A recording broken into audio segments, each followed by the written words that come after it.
सन 1885च्या सुमाराची गोष्ट आहे. अहमदनगर जिल्ह्यातील श्रीगोंदा तालुक्यात एक लहानसे गाव होते, कारंजगाव. त्या गावात तुकाराम भोसले नावाचा एक साधा शेतकरी राहत होता. वय 40 वर्षे. तुकारामाकडे 5 एकर जमीन होती. तिथे तो भाजीपाला, ज्वारी, बाजरी पिकवायचा. उत्पन्न फार नव्हते, पण कुटुंब चालायचे. त्याची बायको जिजाबाई अत्यंत देवभक्त होती.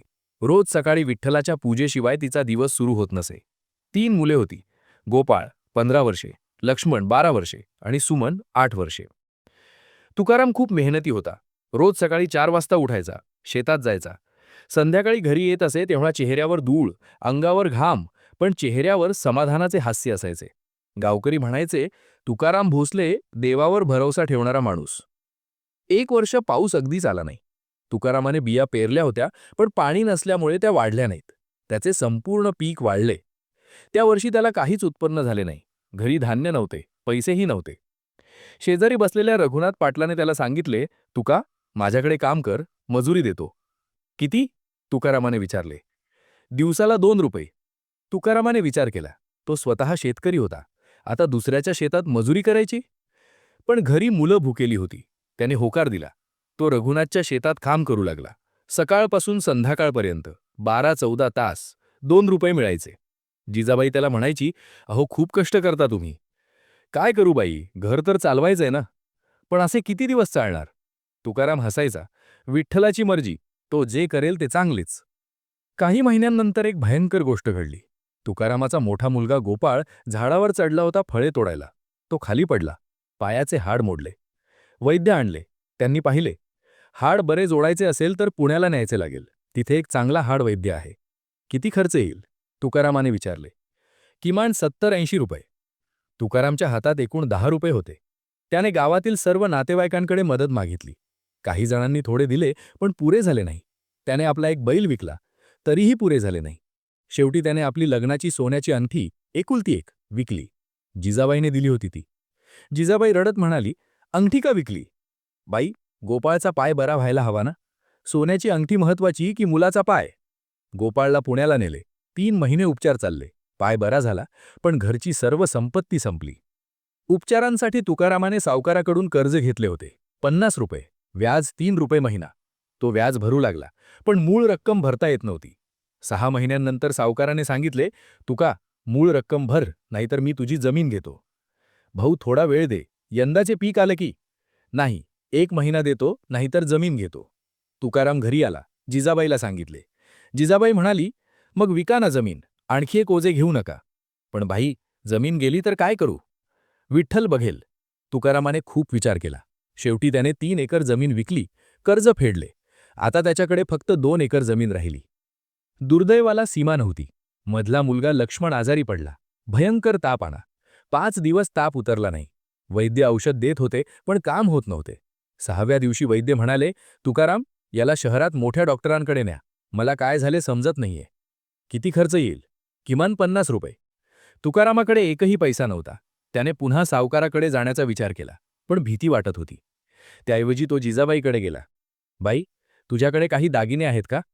जिजाबाईकडे फक्त एकच नथ होती, तिच्या आईची. तिने ती दिली. घे, विक. तुकारामाने ती विकली. लक्ष्मणला शहरात न्यायची तयारी सुरू केली. पण रात्री विचित्र गोष्ट घडली. त्या रात्री तुकारामाला एक स्वप्न पडले. एक तेजस्वी पुरुष त्याच्या समोर उभे होते. त्यांच्या डोळ्यात अपार करुणा होती. तुकाराम, ते म्हणाले, तू घाबरू नकोस. तुम्ही कोण आहात? तुकारामाने विचारले. मी तुझा मित्र आहे, तुझा रक्षक आहे. पण महाराज, माझ्यावर एकावर एक संकट येत आहेत. मी काय करू?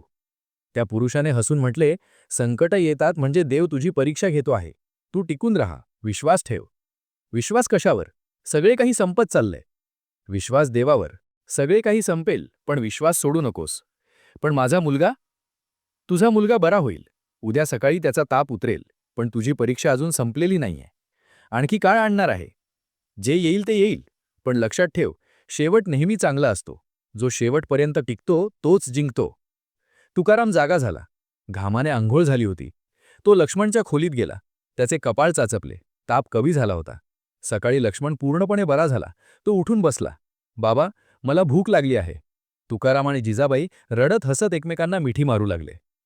पण संकटे संपली नव्हती. महिन्याभरात तुकारामाचे पीक तयार झाले. चांगले पीक होते. तो आनंदित होता.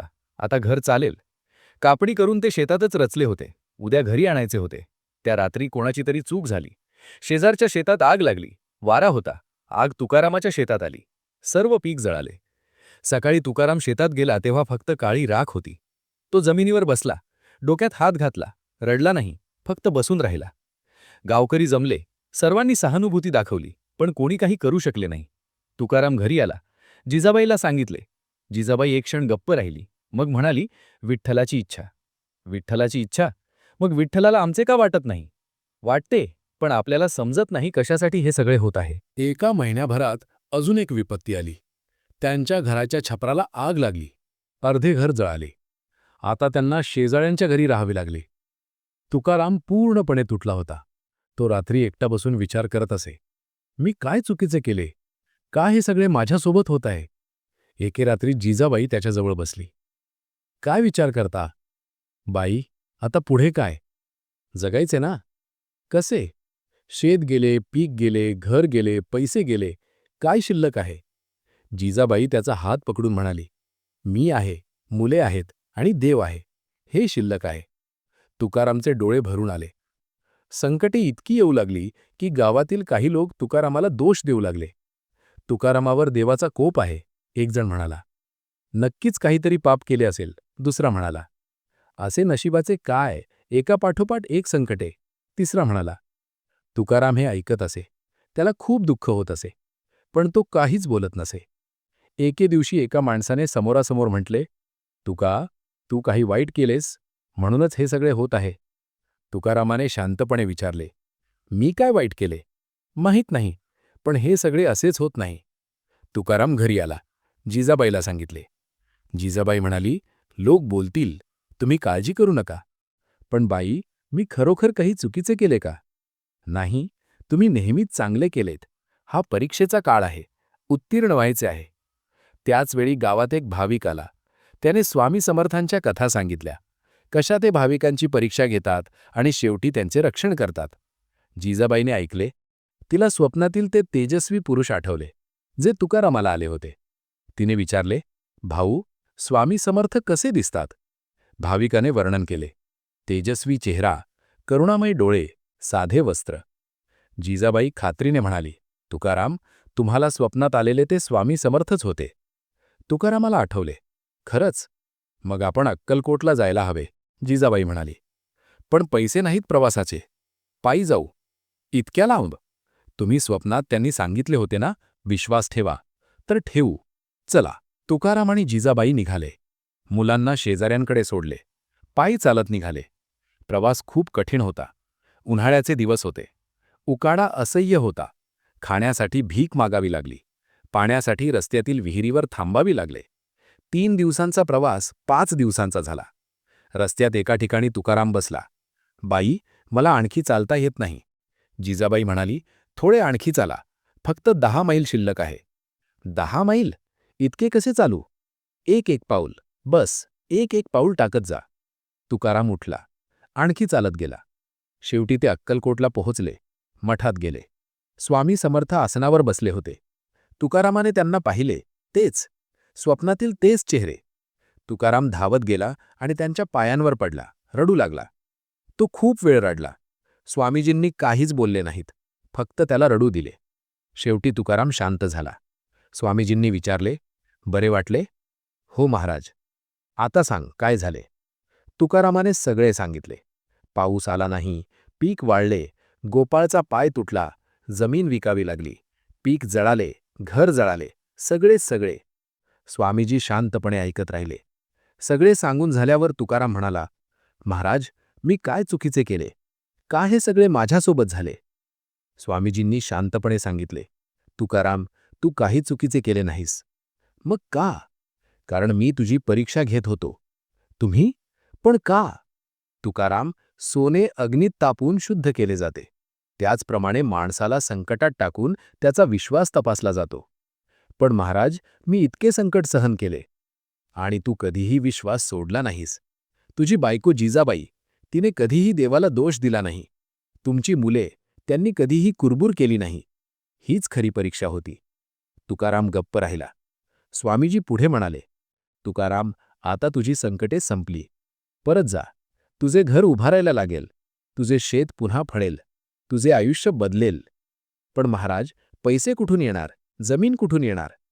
मार्ग आपोआप मिळेल. फक्त विश्वास ठेव. तुकाराम आणि जिजाबाई परत निघाले. रस्त्यात एका गावात त्यांना एक श्रीमंत व्यापारी भेटला. त्याची गाडी खराब झाली होती. तुकारामाने त्याची मदत केली. गाडी दुरुस्त केली. व्यापारी म्हणाला, धन्यवाद भाऊ.